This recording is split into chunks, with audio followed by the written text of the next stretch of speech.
నమస్తే అండి, నేను సుప్రజ. ఇప్పుడు మనం మసాలా వడ ఎలా చేయాలో చూద్దామండి. ముందుగా దీనికి కావాల్సింది పచ్చిశనగపప్పు. ఇది ఒక 2 అవర్స్ నానబెట్టుకోవాలండి వాటర్లో. బాగా శుభ్రంగా చేసేసుకోవాలి. తర్వాత సాల్ట్, సోడా ఉప్పు, అల్లము, పచ్చిమిర్చి, వెల్లుల్లి, ఇవి చెక్క లవంగాలండి కొంచెం తీసుకోవాలి. తర్వాత ధనియాలు 1 స్పూన్ తీసుకోవాలి. తర్వాత ఆనియన్, కొత్తిమీర, కరివేపాకు సన్నగా తరిగి పెట్టుకోవాలండి. ముందుగా ఇది మిక్సీ జార్లో వేసేసుకొని ఈ పప్పుని ఇందులో వేసేసుకొని ఇందులో ఈ వెల్లుల్లి, అల్లం, పచ్చిమిర్చి, ఈ చెక్క లవంగా కూడా వేసేయాలండి. ధనియాలు, దీనికి సరిపడా సాల్ట్ వేసుకోవాలండి. మరి ఎక్కువ వేసుకోకూడదు, కొంచెం సరిపోతుంది. దీనికి సరిపోకపోతే లాస్ట్లో వేసుకోవచ్చు. తర్వాత సోడా ఉప్పు కూడా కొంచెం వేసుకోవచ్చండి. ఇది ఇష్టం లేని వాళ్ళు అవాయిడ్ చేసుకోవచ్చు, కానీ ఇది వేస్తే కొంచెం బాగా వస్తాయండి వడలు టేస్ట్గా. తర్వాత మిక్సీ జార్లో వేసేసుకున్నాం కదండి, దీన్ని మరీ మెత్తగా కాకుండా కొంచెం బరకుగా గ్రైండ్ చేసి పెట్టుకోవాలి.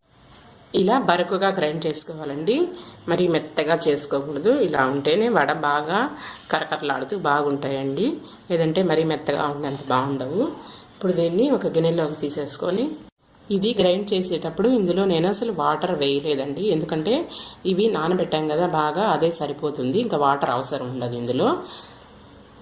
తర్వాత ఇందులో సన్నగా తరిగి పెట్టుకోవాలండి ఆనియన్, కొత్తిమీర, ఇంకా కరివేపాకు. ఇందులో ఏమైనా ఆకుకూరలు కావాలంటే అవి కూడా సన్నగా తరుక్కొని వేసుకోవచ్చండి, చాలా బాగుంటాయి.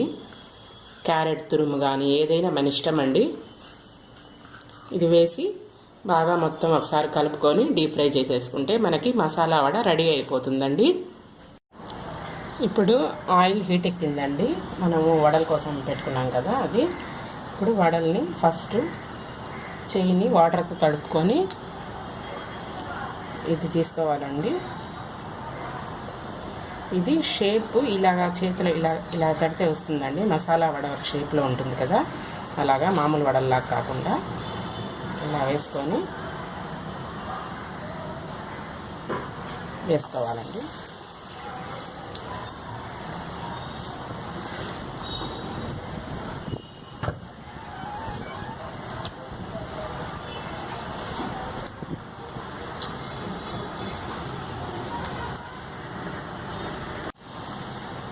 ఇలా 2 వైపులా ఎర్రగా కాలాలండి బాగా. తర్వాత ఒక్కొక్కటిగా తీసేసుకోవాలి. చూడండి ఎంత బాగా వచ్చిందో.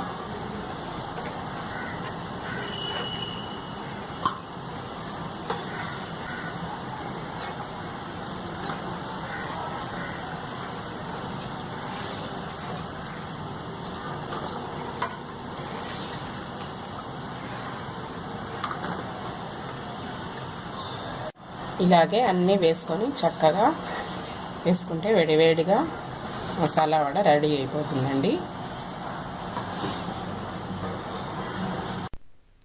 ఈ వీడియో కనుక మీకు నచ్చినట్లయితే please subscribe to our channel Indian food. Thank you.